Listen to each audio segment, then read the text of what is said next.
গরমকাল একটা কাল হইলো মা, পানি খাইতে না খাইতে গায়ে সব বাড়া যাচ্ছে, কি যে করি কিছুই বুঝতে পারছি না।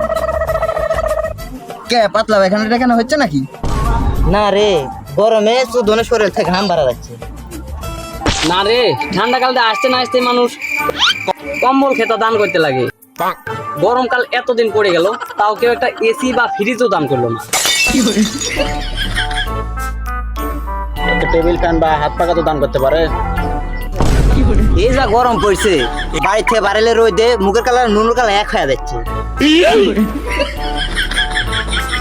এই রোদে গরমে বাড়ান জানে বুঝছু, কালো হয়ে যাচ্ছি, দেখাচ্ছ না মুখের কি অবস্থা। তুই কবে ফর্সা আসল রে বোকাসোদা? আমি ভাবছি চাঁদ যদি আমার মামা হয়, সূর্যটা কে হবি? কে দাদু হবি?